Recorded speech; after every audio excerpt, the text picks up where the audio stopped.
So ayun, magandang araw mga idol.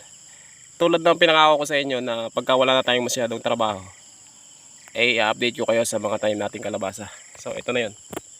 Ganyan siya. Ito na siya ngayon. Medyo madamo, pero okay lang yan. Kalabasa naman yan.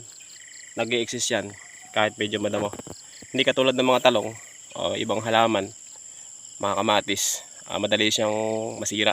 Hindi siya bumubunga na maganda pag madamo. So itong kalabasa natin ay bali 2 months and 1 week na. So namumunga na siya.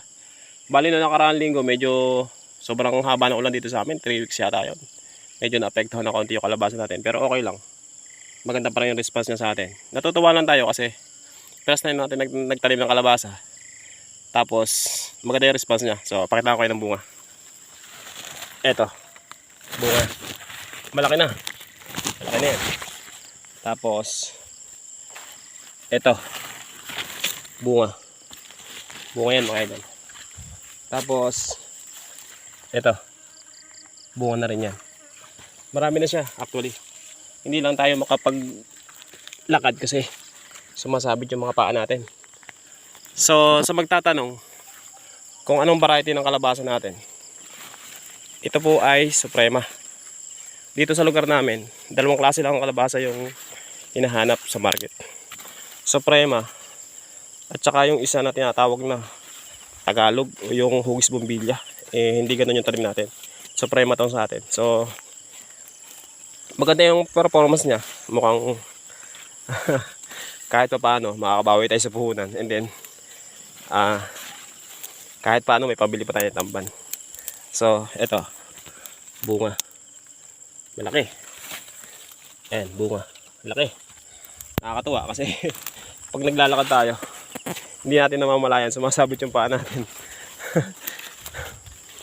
Upo muna tayo. Bali, ang pamamaraan na ginawa namin dito, ginawa ko dito sa tanim natin kalabasa ay direct seeding po mga kaibigan. Ayan, bunga. Okay. Ayan, bunga. Malaki na. Pag panggulay lang pwede na po. Direct seeding po ginawa natin dito. So maswerte tayo kasi nung nag-direct seeding tayo, bali May yun, patapos ng May, sobrang init nun. Maswerte tayo kasi sumibol, maganda yung sibol ng tanim natin. Yung mga kasabayan natin, medyo hindi sila pinalad kasi siyempre mainit yung mga buwan na yun. Hindi sila nakapagpasibol. May sumibol pero hindi siya ganun ka ganda tulad dito sa atin na bawat butas ay sumibol. So dalawang klase ng pamamaraan ng pagtanim ng kalabasa mga idol. Isang direct at saka yung isang transplant. So direct ang ginawa natin dito. So kung ikukwento ko sa inyo, mahabang usapan yan. Kulang tong video natin. So yun na lang muna. Salamat. Doon sa mga nagpapa-shoutout, mga kaibigan ko dyan, sana naintindihan nyo na hindi ko kayo ma-shoutout lahat kasi sobrang dami nyo na. Natutuwa ako sa response nyo. Maraming salamat sa inyo mga idol. Bali sa team GGLC Logistic na naka-assign sa Paranaque at saka Buyo Laguna, kaila Jere